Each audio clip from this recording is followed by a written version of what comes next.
Question के series में आपका स्वागत है। तो जल्दी जल्दी कंप्लीट करते हैं क्योंकि टाइम बहुत कम बचा हुआ है और एग्जाम कल ही है। तो चलिए जल्दी जल्दी शुरू करते हैं।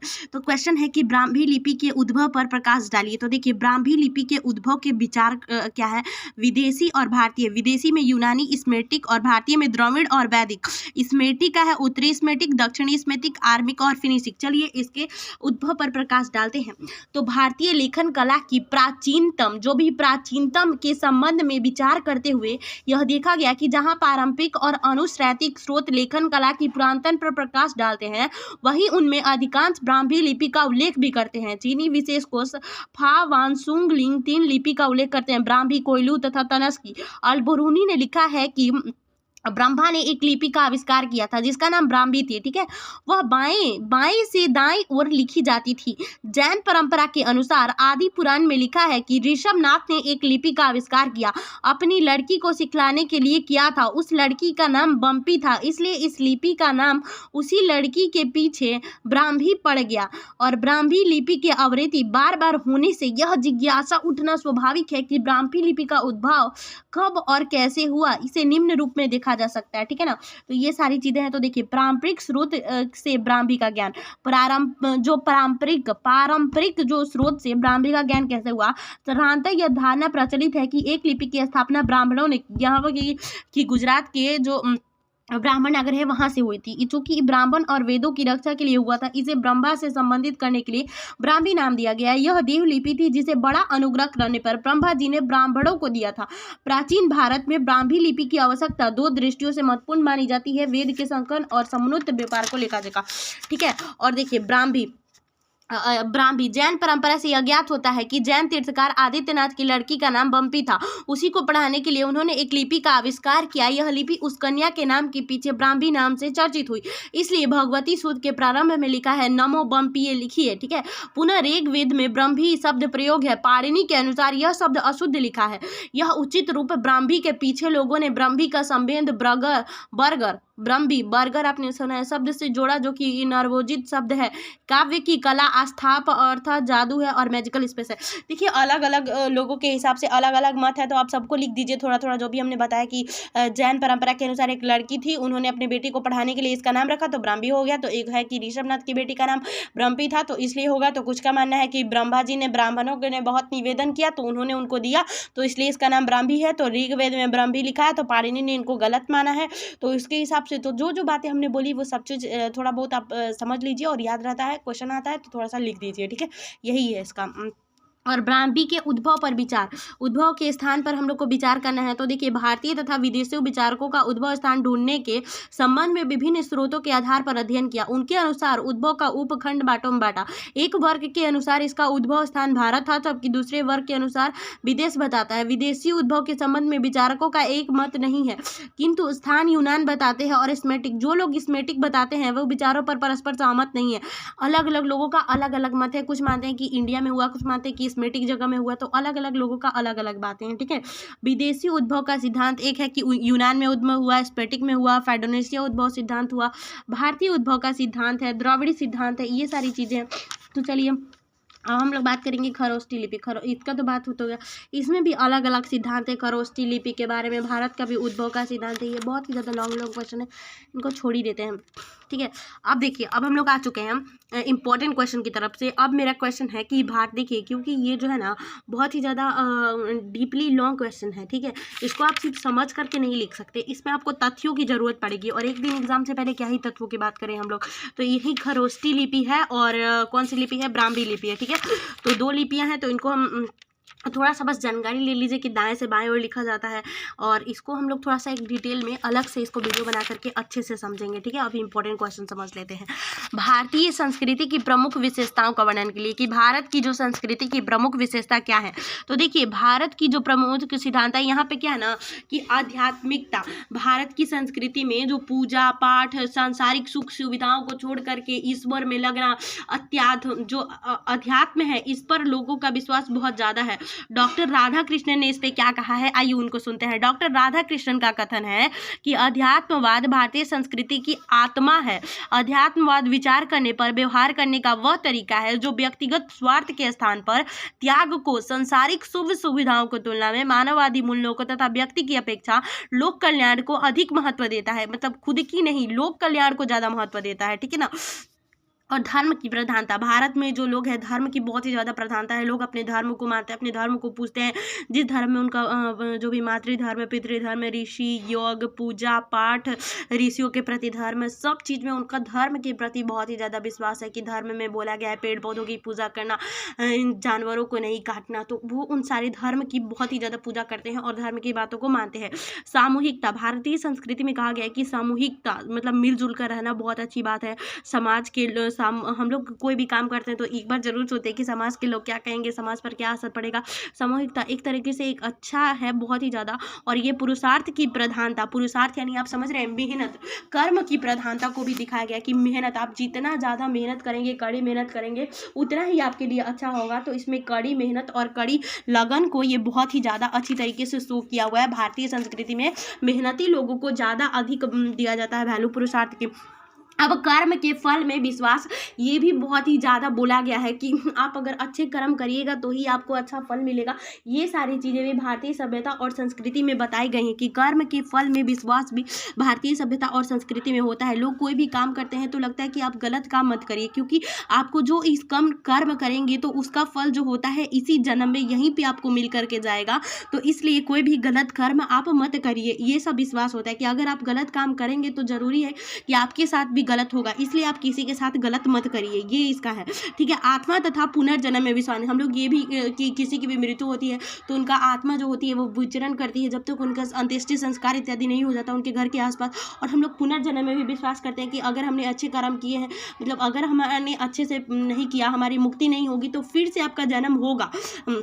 अगर आपका कुछ कर्ज रह चुका है, उधार रह चुका है, तो आपका जन्म होता है, ये माना गया है। तो इसीलिए ये जो पुनर्जन्म का संगठन होता है, बार बार जन्म, इसी के लिए अध्यात्म को अपनाया जाता है और कहा जाता है कि दिन रात पूजा पाठी भक्त कीजिए ताकि आपको मुक्ति मिल सके, आप ये जन्म मरण के चक्र से दूर हो सके, इन चीज़ों को कहा जाता है। तो जो है भारत की संस्कृति में आत्मा तथा पुनर्जन्म में विश्वास जरूर रखा जाता है। मानवीय गुणों पर बल, ये कहा जाता है कि इसमें ज़्यादातर नहीं है कि आप रंग इत्यादि पर ध्यान न देकर, ये कहा जाता है कि मानव के गुणों पर ध्यान दिया जाता है कि कोई भी मानव है तो उसके अंदर कौन से गुण है, कौन सी अच्छी अच्छी ताकतें हैं, कौन सा ऐसा बल है जो कि अच्छी, जैसे कि कोई भी इंसान है, ठीक है, अगर वो बहुत ही गोरा है, सुंदर है, बहुत सारा धन है, बल है, तो उसको लोग नहीं, उसको गुणों पर भी किस में सत्यता ज़्यादा है, पवित्रता ज़्यादा है, परोपकार ज़्यादा है। और ठीक है, इसमें अनुशासन का भी बहुत अधिक महत्व बताया गया है, अनुशासन का भी बहुत अधिक महत्व कहा गया है। और तो विद्यार्थी जीवन में बहुत ही ज़्यादा ये कहा गया है कि जो लोग डिसिप्लिन नहीं होते हैं, समय का अच्छे से पालन नहीं करते हैं, तो समय उनके साथ बुरा करता है। समय को बहुत ही ज़्यादा महत्वपूर्ण और ताकतवर बनाया गया है और अनुशासन को बहुत ही ज़्यादा महत्व दिया गया है भारतीय सभ्यता और संस्कृति में। लोक कल्याण की प्रधानता, इसमें यह कहा गया है कि अपने कल्याण की छोड़ करके दूसरों के कल्याण के लिए बहुत ही ज़्यादा कहा गया है कि हाँ, आप लोक कल्याण करिए, आपको बहुत ही ज़्यादा पुण्य मिलेगा। आप जैसे कि यहाँ पे देख सकते हैं बहुत ज़्यादा लोग, और सिख धर्म में हमने देखा है बहुत ज़्यादा कि वहाँ पे हमेशा लंगर चलते रहते हैं। लोक कल्याण की भावना को बहुत ही ज़्यादा प्रमोट किया जाता है, ठीक है ना। लोक कल्याण की प्रधानता है भारतीय सभ्यता और संस्कृति में, ठीक है ना। यहाँ पे दूसरों की कल्याण की भावना भी कही जाती है। संस्कृति के लोक कल्याण की भावना को महत्व दिया जाता है। वसुधैव कुटुंबकम का आदर्श रखा जाता है। प्रतीकवाद, ठीक है, भारतीय संस्कृति की एक अन्य विशेषता अन्य प्रतीकों के द्वारा व्यक्ति का सामाजिक, मानसिक तथा शारीरिक विकास करना होता है, ठीक है। भारतीय समाज एक बहुत बड़ा भाग शिक्षा और ज्ञान से वंचित था, तो दूसरी ओर यह भी महसूस किया गया है कि ज्ञान के बिना समाज को संगठित नहीं किया जा सकता है। इस समस्या के समाधान के रूप में भारतीय संस्कृति में बहुत ऐसे प्रतीकों का सहारा लिया गया जिनके द्वारा समाज के सभी वर्गों को कठिन से कठिन सांस्कृतिक विशेषताओं को बहुत सरल रूप से समझाया जा सके। इसी का परिणाम है कि आज एक भारतीय चाहे शिक्षित हो अथवा अशिक्षित, धनी हो अथवा गरीब हो, अपनी संस्कृति के मुख्य सिद्धांतों के बारे में कुछ न कुछ ज्ञान अवश्य रखता है ना। वो कुछ ना कुछ जरूर जानता है इन सारी चीज़ों के बारे में। समन्वय अथवा समातीकरण की भारत की सभ्यता और संस्कृति में समन्वय और समानीकरण है। हमारी संस्कृति की यही विशेषता है कि जिसके कारण शक, हूड़, कुषाण, मंगल, आक्रमणकारी समूह के बाद भी भारतीय संस्कृति की मूल धारा के अंग नहीं बदले। परंपरागत रूप से मुस्लिम, ईसाई संस्कृति, धार्मिक संस्कृति की बहुत भिन्न, लेकिन जो मुसलमान, ईसाई भारत में रहे वो धीरे धीरे भारतीय संस्कृति में रंगने लगे। आज भी भारत की अनेक सांस्कृतिक समूह साथ साथ, लेकिन भारतीय संस्कृति की समन्वयकारी विशेषता कारण इन समूहों के बीच मौलिक विभेद नहीं दिखाई नहीं देता। ठीक है ना। भारतीय सभी की सभ्यता संस्कृति, ग्रीक की सभ्यता संस्कृति खराब हो गई, चली गई, बर्बाद हो गई, मोहनजोदड़ो सब कुछ खराब हो गया, लेकिन भारतीय सभ्यता संस्कृति अभी तक विद्वान है, क्योंकि ये समन्वय तथा समीकरण करती है। इसमें लोग आते गए, मिलते गए, इसका कल्चर जो हो गया मिक्सअप हो गया, लेकिन जो भी मूल भावना है वो थोड़ी बहुत बची हुई है भारतीय सभ्यता और संस्कृति की। अब हमारे पास क्वेश्चन है प्राचीन भारतीय शिक्षा की विशेषताओं को लिखे कि जो प्राचीन भारतीय शिक्षा थी उनका क्या थी। तो देखिए प्राचीन भारतीय शिक्षा की विशेषताओं के बारे में जानते हैं बिल्कुल डिटेल में।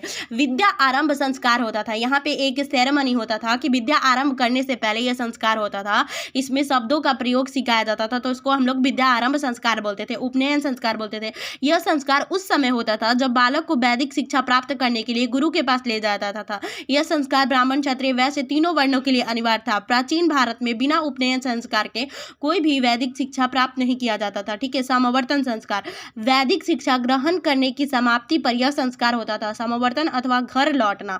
इस अवसर पर गुरु द्वारा छात्र को अपने प्रभावशाली उपदेशों के माध्यम से अपने भावी कर्तव्यों के विषय में अवगत कराया जाता था। इसके बाद छात्र ब्रह्मचर्य आश्रम का परित्याग करके गृहस्थ आश्रम में प्रवेश करते थे। गुरुकुल प्रणाली थी, पढ़ने लिखने की जो भी व्यवस्था थी वो गुरुकुल प्रणाली में थी। गुरुकुल प्रणाली थी। प्राचीन भारत में शिक्षा पद्धति का एक प्रमुख तत्व गुरुकुल व्यवस्था थी। इसमें छात्र अपने घर से गुरु के घर तक निवास करके शिक्षा ग्रहण करते थे। छात्र गुरु गृह में ब्रह्मचर्य का पालन करते हुए शिक्षा प्राप्त करता था। गुरुकुल में योग्य तथा चरित्रवान व्यक्ति ही शिक्षा देते थे। इस प्रकार के छात्रों को अंत्यवासी अथवा आचार्य कुल्यवासी कहा गया। गुरुकुल साधारणतः नैसर्गिक सौंदर्य से सुरभित, जनपद कोलाहल दूर, प्रकृति के सुरमय कक्ष में स्थित होते थे। छंदोगय उपनिषद से पता चलता है कि उदालक आरुणि के पुत्र श्वेतकेतु गुरुकुल में रहकर अध्ययन किया था। चंद्रगुप्त मौर्य ने भी तक्षशिला के आचार्य चाणक्य के साथ रहकर शिक्षा प्राप्त की थी। विष्णु पुराण से ज्ञात होता है कि कृष्ण तथा बलराम ने सदीवनी के आश्रम में रहकर अध्ययन किया था। पाठ्यक्रम की उनका करिकुलम क्या था, उनकी एजुकेशन के थे, तो वैदिक कालीन शिक्षा का मुख्य पाठ्यक्रम वैदिक साहित्य का अध्ययन करना था।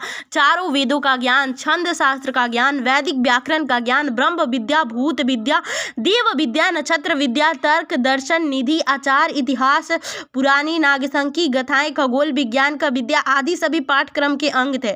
शिक्षा, कल्प, व्याकरण, निरुक्त, छंद, ज्योतिष आदि 6 वेदांगों के ज्ञान, 18 शिल्पों जैसे गायन, वादन, चित्रकला, गणित, नृत्य, गणना, यंत्र, मूर्तिकला, धनुर्विद्या तथा सैनिक शिक्षा, प्रशासनिक प्रशिक्षण, छिपे हुए धाम का पता लगाना की विधि, पशुपालन, वाणिज्य, चिकित्सा, सर्वविदा, कृषि विधि आदि का ज्ञान भी पाठ्यक्रम में शामिल था। वात्स्यायन के काम सूत्र में वर्णित 16 कलाओं का अध्ययन एवं सुसंस्कृत महिला के लिए आवश्यक माना जाता था।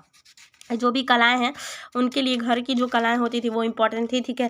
अब हम लोग बात करें शिक्षण विधि की, मेथड ऑफ टेक्निक किया था। उस टाइम ज़्यादा तो मोरल टेक्नोलॉजी को फैसला किया जाता था, वहाँ पे मोरल चीज़ें चलती थी, रिटन नहीं होता था इतना। जो भी वेद है वो लोग उनको माउथ टू माउथ याद रहता था, ओरली पूरा याद रहता था, वो लोग नोट्स नहीं बनाते थे हम लोगों की तरह। प्राचीन काल में शिक्षा विधि प्राय मौखिक थी। इसके अंतर्गत पवित्र मंत्रों को कंठस्थ करने पर बल दिया जाता था। ठीक है। शिक्षा का माध्यम संस्कृत थी। छात्र पाठ को कंठस्थ करता था, उसके बाद उस पर मनन करता था। उच्चारण का विशेष बल दिया जाता था। वाद विवाद का भी शिक्षा, जो कि डिबेटिंग हम लोग बोलते हैं। गौतम के न्याय सूत्र में न्याय, पुनर्स्मरण, अभिज्ञान, विचार, साहस की पुनरावृत्ति के द्वारा स्मरण करने पर बल दिया जाता था। अध्ययन की अवधि, पीरियड ऑफ स्टडी, प्राचीन कालीन में शिक्षा की अवधि 14 वर्ष की आयु तक होती थी। 24 तो छात्र को एक वेद का अध्ययन 12 वर्ष तक करना होता था। प्रत्येक वेद के लिए 12 वर्ष का समय, 12, 24, 36, 48 वर्ष तक की आयु तक क्रमशः स्नातक, वसु, रुद्र और आदित्य कहलाते थे। ठीक है। 25वें वर्ष में शिक्षक को गृहस्थ आश्रम में प्रवेश करना होता था। ठीक है। शिक्षा का समय, शिक्षा के समय में ज़्यादा कुछ मतलब सुबह ही में वो लोग ज़्यादातर पढ़ते थे। अनुमानतः शिक्षण कार्य प्रातः काल से दोपहर तक, भोजन विश्राम के बाद उपरांत सायंकाल तक होगा। ठीक है। गुरु शिष्य संबंध, तो डॉक्टर एमकम अल्टिकेकर के अनुसार शिक्षक एवं छात्र के संबंध स्नेहपूर्ण तथा घनिष्ठ थे, उनके भावी जीवन में भी बने रहते थे। छात्र अपने शिक्षक का हृदय से सम्मान करते थे और उनकी प्रत्येक आज्ञा का पालन करते थे। गुरु भी अपने छात्र के प्रति अपने पुत्र का सा व्यवहार करते थे। कक्षा नायकीय, जो कि कक्षा की नायकीय पद्धति थी, बहुत ही मस्त क्लासेस होते थे। जो भी क्लासेस होती हैं वही बात की जा रहा है। मॉनिटर बहुत अच्छा सिस्टम था। इस पद्धति के उच्च कक्षाओं के बुद्धिमान छात्र जो नायक कहलाते थे, जो कि मॉनिटर अभी हम लोग बोलते हैं, निम्न कक्षाओं के छात्रों को पढ़ाने का कार्य करते थे, अपने गुरु की शिक्षण कार्य में सहायता करते थे। इससे कक्षा सुचारू रूप से चलती रहती थी। शिक्षक की अनुपस्थिति पर शिक्षक कार्य में बाधा उत्पन्न नहीं होगी और कक्षा नायक भी शिक्षण कार्य में प्रशिक्षित हो जाते थे। कई शब्दों में बेल और लेक स्टार की कक्षा नायकीय पद्धति भारतीय आदर्श का केवल विकृत रूप है। डॉक्टर वेद मित्र ने लिखा है कि कक्षा नायकीय पद्धति बुद्धिमान छात्रों के शिक्षण कला सीखने का अवसर प्रदान करती थी और इस प्रकार अप्रत्यक्ष रूप से उस कार्य को करती थी उसे आधुनिक शिक्षण प्रणाली कॉलेज संपन्न करते हैं। ठीक है, अगले वीडियो में हम समझेंगे किस चीज़ को, प्राचीन भारतीय शिक्षक के उद्देश्य। Thank you so much looking like my video and subscribe my channel. Thank you so much.